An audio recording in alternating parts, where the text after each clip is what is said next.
Let's look at the trig values of quadrantal angles. And the first thing is let's define what we mean by a quadrantal angle. A quadrantal angle is any angle that falls on the border between two quadrants. So in terms of degrees, it's 90 degrees, or 0 degrees, or 180 degrees, or 270 degrees, or to come back again, 360 degrees. So if you notice at each one of these, they fall in between the two quadrants, and they're called quadrantal angles. In radians, this will be 0 or 2 pi, this will be pi, this will be pi over 2, and this will be 3 pi over 2. So whether you're talking about degrees or radians, we have in one revolution 4 quadrantal angles. And it turns out to find the trig values of quadrantal angles are fairly easy. Very easy, I'd say. But you do them in a slightly different fashion. So let's think about this. The first key is that sine of theta is y over r. And cosine of theta is x over r. And tan of theta is equal to y over x. So to start with, we're going to arbitrarily set r equal to 1. Since trig is done in ratios, it doesn't really matter what r is, but let's arbitrarily set r equal to 1. And then at each of the 4 quadrants, we can define what x, y, and r is. At theta is equal to 90 degrees, x, y, and r is going to be 1. Let's think about what x is going to be. X here, at this point, is going to be 0. Y is going to be the length of r, so in this case 1. At 0 degrees here, we have x, we have y, and we have r. Again, r is arbitrarily set equal to 1. X is the same distance as r, so that's going to be a positive 1. And y here is going to be 0. If you look at 270, r again is 1. Now x is the same distance as r, but goes in a negative direction. So now that's going to be a minus 1, and y is 0 again. And at 270, or 3 pi over 2, x, y, and r again is 1. X is 0, and y is the same length as r, but now it's a negative 1. So now, with that, we can find the sine, cosine, and tangent of any given angle. So let's, for example, do the tan of 270 degrees. 270 is 90, 180, 270 here. Tan is y over x. Y in this case is minus 1, and x is going to be 0. So tan of 270 is minus 1 divided by 0.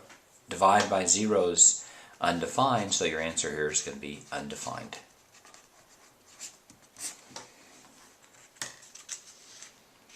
Let's do another example. Let's do the cosine of 180. First step would be to draw 180 degrees in, but as soon as we draw it in, we realize it's a quadrantal angle. Cosine is equal to x over r. In this case, x is a minus 1, and r is a positive 1, so minus 1 divided by 1 will be a minus 1. While we're at it, let's do sine of 180. Sine of 180 is y over r. At 180, y is 0, and r is 1, so it's 0 over 1, so it's 0.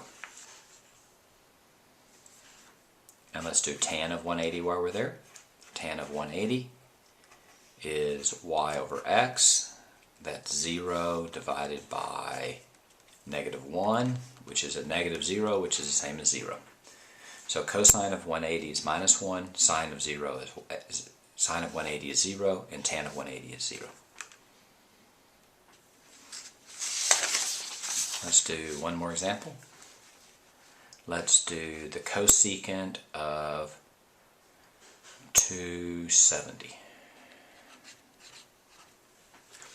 You have the cosecant. Now cosecant, there's two ways to think about this. One is the cosecant is just the reciprocal of sine. So you could go sine of 270 and flip it. So sine is equal to y over r. 90, 180, 270 is y over r, so that's minus 1 over 1. And then you flip, or negative 1, and if you take the reciprocal of negative 1, you get negative 1. So the cosecant of 270 is just negative 1.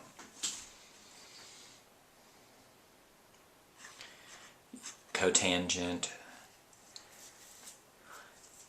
Let's go to the cotangent of 180. You have to be a little careful here. The cotangent of 180, well, the tan of 180,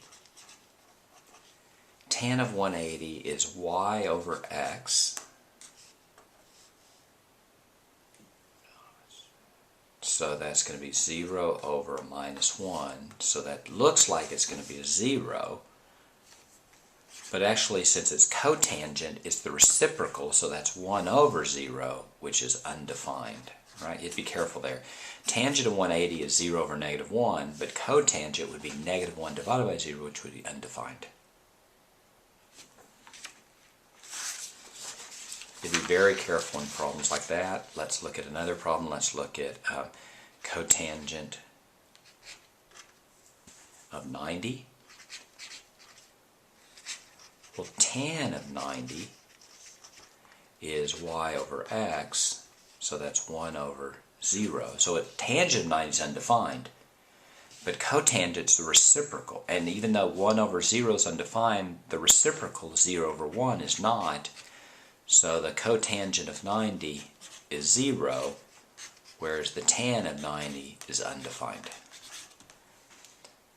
If you notice, here's the key with quadrantal angles. Your answers will always either be 0, 1, minus 1, or undefined in every single case. And that's how you find the trig values of quadrantal angles.